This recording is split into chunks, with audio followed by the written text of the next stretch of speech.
सर्वेभ्यो नमो नमः। संस्कृत सीखो के YouTube पटल पर मैं प्राध्यापक कृष्ण वशिष्ठ आप सभी का हार्दिक स्वागत और अभिनंदन करता हूं। आज हम की संस्कृत की पाठ्य पुस्तक शाश्वती भाग 2 के तीसरे पाठ बाल कौतुकम बालकों की उत्सुकता का सरलार्थ जानेंगे। इससे पहले हम इसी पाठ की 2 वीडियो को जान चुके हैं। उसमें हमने एक तो उत्तर रामचरितम ग्रंथ परिचय को जाना था और दूसरी वीडियो में हमने भवभूति इसके लेखक को जाना था। जिस किसी ने उस वीडियो को नहीं देखा है वो डिस्क्रिप्शन बॉक्स में या आई बटन पर जाकर भी उन्हें देख सकता है। चैनल की प्लेलिस्ट में भी आपको 12वीं कक्षा की प्लेलिस्ट में ये दोनों ही वीडियो मिल जाएंगी। आज हम बाल कौतुकम बालकों की उत्सुकता इसका सरलार्थ जानेंगे। तो आप ये भी जान लें कि इसका सरलार्थ हम 2 वीडियो में जानेंगे। आज पहली वीडियो में आधे भाग को जानेंगे। आइए जानते हैं इसका सरलार्थ। सरलार्थ जानने से पहले हम पाठ की भूमिका को जान लेते हैं कि किस संदर्भ में यह पाठ शुरू होता है। तो आप जानते हैं कि यह जो पाठ लिया गया है यह उत्तर रामचरितम नामक ग्रंथ से लिया गया है। उत्तर रामचरितम श्री राम के जीवन की कहानी का उत्तर वाला भाग है, जिसमें वो सीता को त्याग देते हैं। सीता महर्षि वाल्मीकि के आश्रम में रहती है, वहां लव और कुश पैदा होते हैं और वो अपनी शिक्षा दीक्षा वहां लेते हैं। अब एक समय की बात होती है कि वाल्मीकि के आश्रम में अतिथि के रूप में महाराजा जनक, महारानी कौशल्या और कुलगुरु वशिष्ठ की पत्नी अरुंधति आते हैं। और जब वो आते हैं तो वो आश्रम के अंदर बालकों की क्रीड़ा को देख रहे होते हैं। उन बालकों में सीता का पुत्र अर्थात राम और सीता का पुत्र लव भी होता है। उन्हें यह पता नहीं होता है कि सीता यहां रह रही है और यह लव उन्हीं का पुत्र है। उनके वार्तालाप से पाठ का आरंभ होता है। तो आइए शुरू करते हैं इस पाठ को। नेपथ्ये कलकलः सर्वे आकर्णयन्ति। नेपथ्य होता है पर्दे के पीछे और कलकलः शोर, पर्दे के पीछे कोलाहल होता है, शोर होता है। सर्वे आकर्णयन्ति सभी सुनते हैं।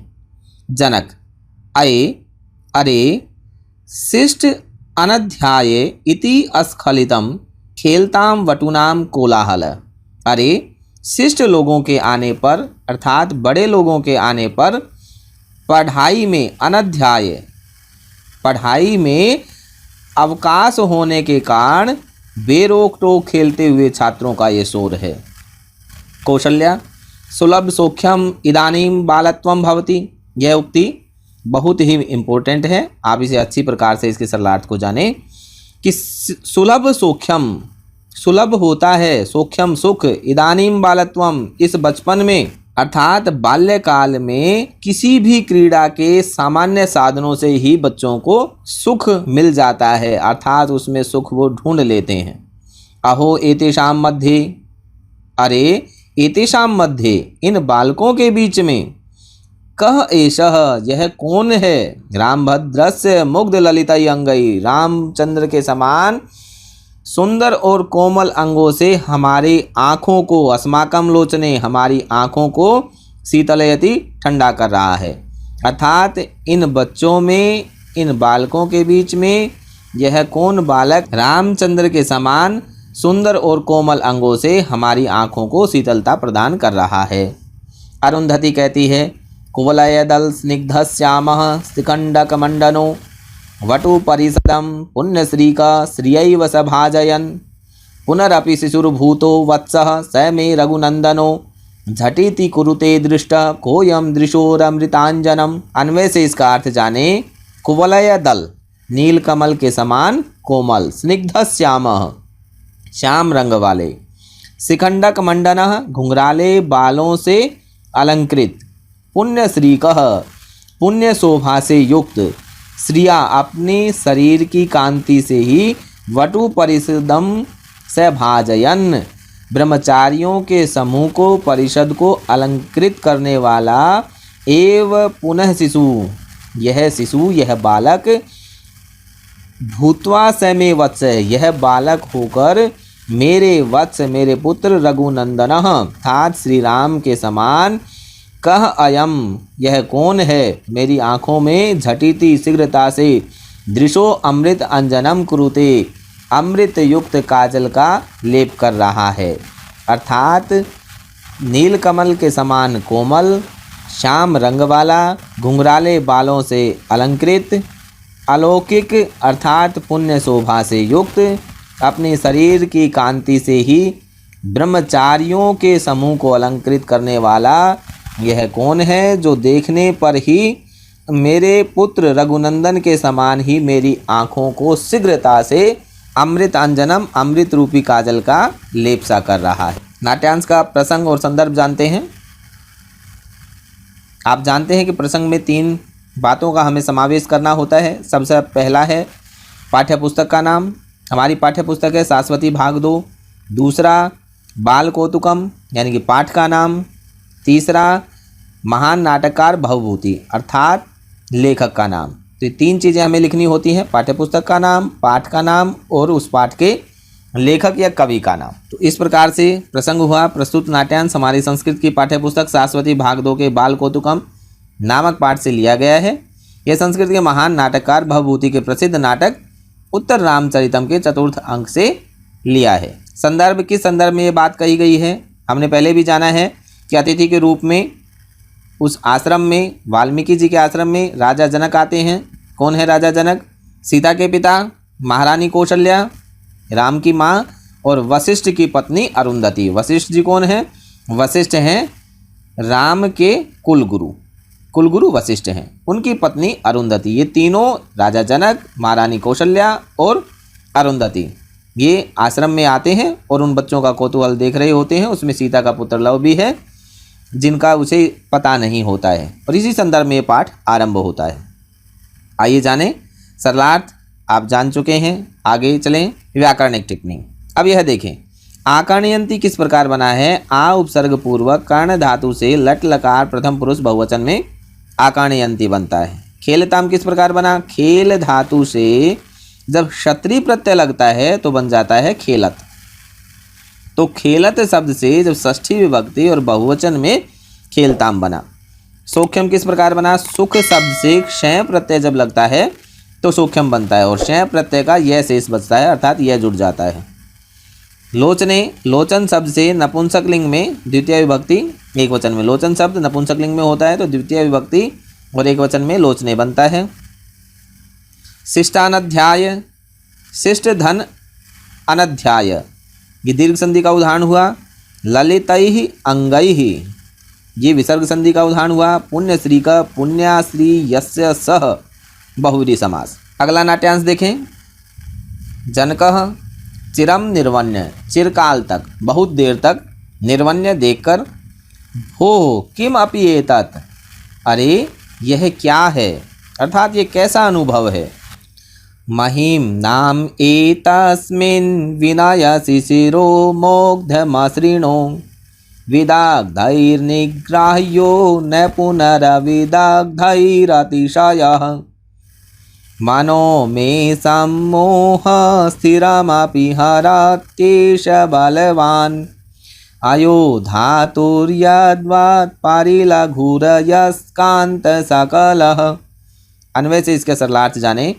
एतस्मिन्, इस बालक में, विनय शिशिरः, विनय के कारण शीतलता, मोग्ध मसृणः, स्वभाव के कारण कोमलता विद्यमान है। महिम नाम अतिशय, और अतिशय महिमा वाला है। विदग्धै, और यह सूक्ष्म बुद्धि वाले मनुष्यों के द्वारा ही ग्राह्य है। निग्राह्य अविदग्धै, और स्थूल बुद्धि वालों के द्वारा अर्थात अविवेकियों के द्वारा ग्राह्य नहीं है। बलवान एषः, यह बलवान बालक, सम्मोह स्थिरम अपि मे मनः हरति, मेरे स्थिर मन को भी सम्मोहन के द्वारा खींच रहा है, हरण कर रहा है। जिस प्रकार से चुंबक का एक छोटा सा टुकड़ा लोहे को अपनी ओर खींच लेता है, उसी प्रकार से यह बालक भी मेरे मन को, स्थिर मन को भी अपनी ओर खींच रहा है। लव, प्रविश्य, प्रवेश करके, स्वगतम, अपने मन ही मन में, अविज्ञातवयः क्रमौचित्यात् पूज्यान अपि सतः कथम अभिवादिष्ये। अविज्ञातवयः, आयु का इसे ज्ञान नहीं, क्रमौचित्यात्, कौन बड़ा है कौन छोटा है उस क्रम का भी इसे ज्ञान नहीं है।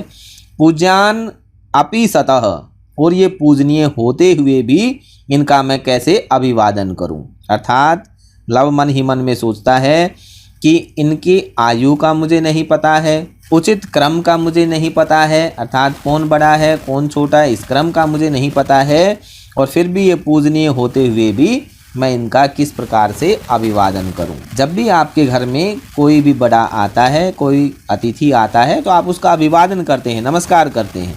तो लव के यहाँ भी ये तीनों आए हैं, तो इन तीनों को किस प्रकार से अभिवादन करें, क्या इनका क्रम है, कौन बड़ा है कौन छोटा है उन्हें उसे नहीं पता है। तो ये संशय में मन ही मन में इस प्रकार से सोचता है। विचिंत, अब इसने सोच लिया। क्या सोचा?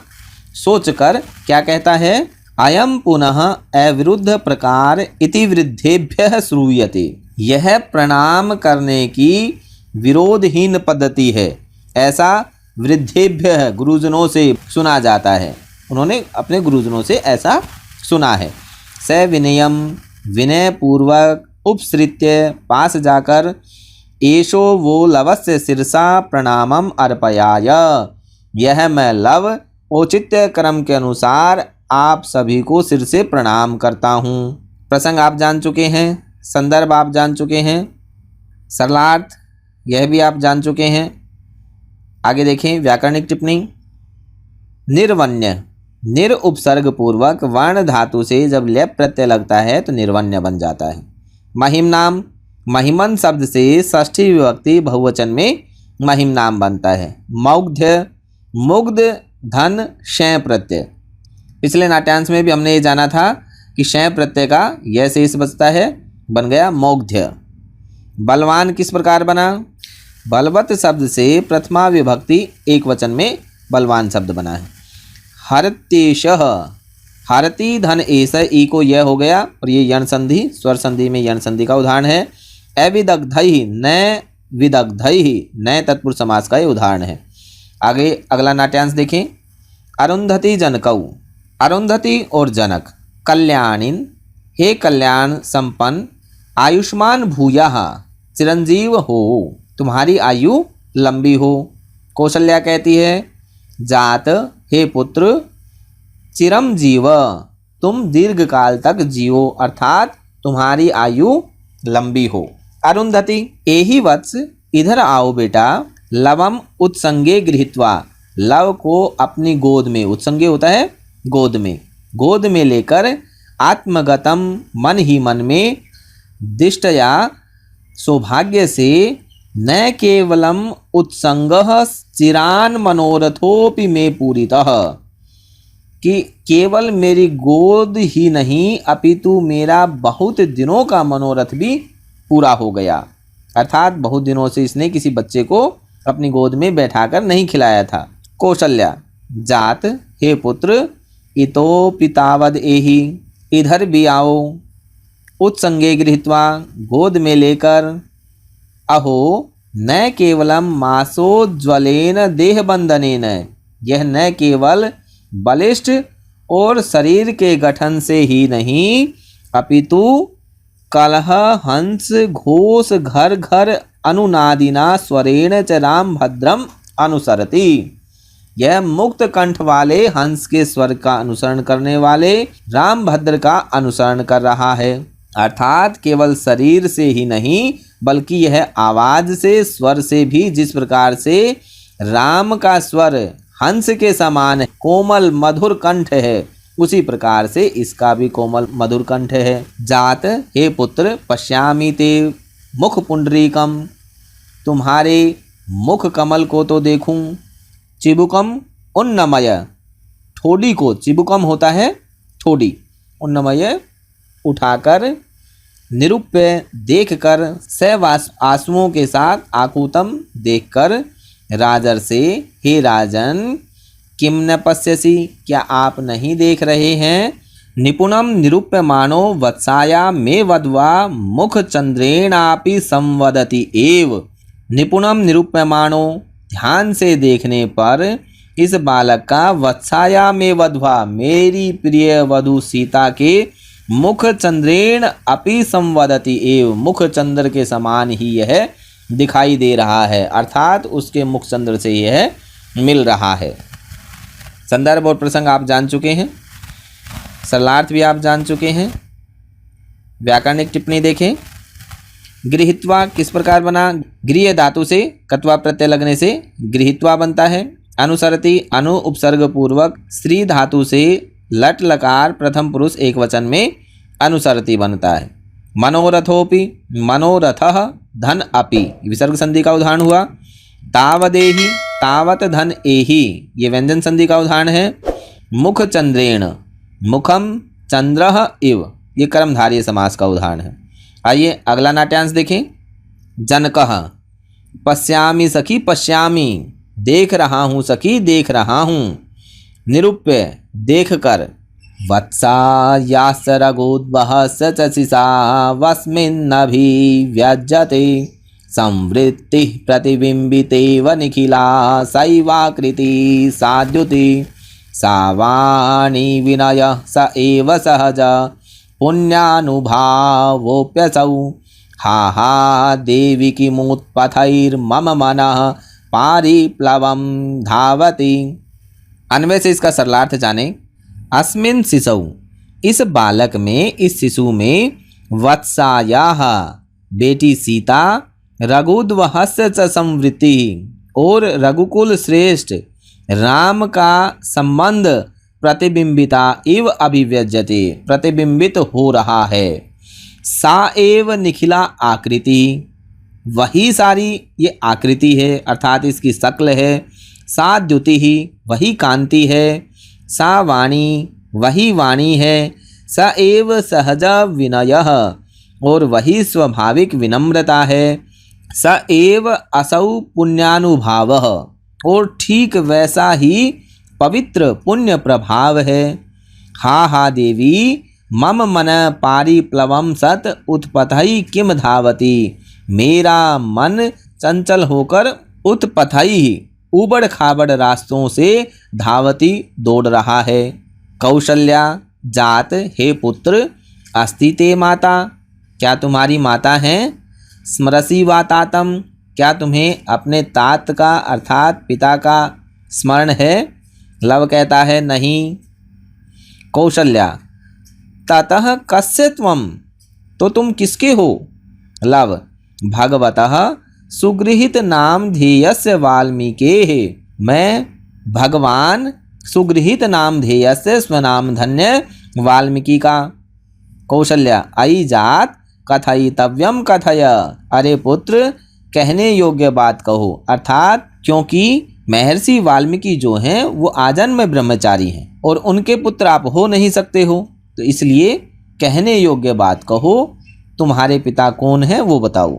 लव कहता है एतावत एव जानामि, मैं तो इतना ही जानता हूँ। प्रविश्य संभ्रांताः, प्रवेश करके घबराए हुए ब्रह्मचारीगण, और फिर घबराए हुए ब्रह्मचारीगण वहाँ प्रवेश करते हैं। प्रसंग और संदर्भ आप जान चुके हैं, सरलार्थ भी आप जान चुके हैं। व्याकरणिक टिप्पणी देखें।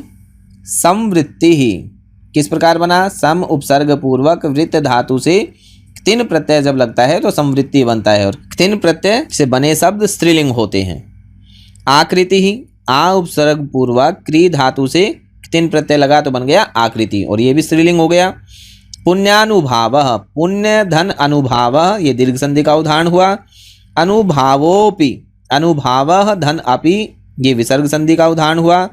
अप्यसौ, अपि धन असौ, ई को हुआ यह, और ये जन संधि का उदाहरण हुआ। इस प्रकार बाल कौतुकम नामक इस पाठ के आधे भाग को आज आपने जाना। बाकी का आधा भाग हम कल की वीडियो में जानेंगे। सर्वेभ्यो नमो नमः।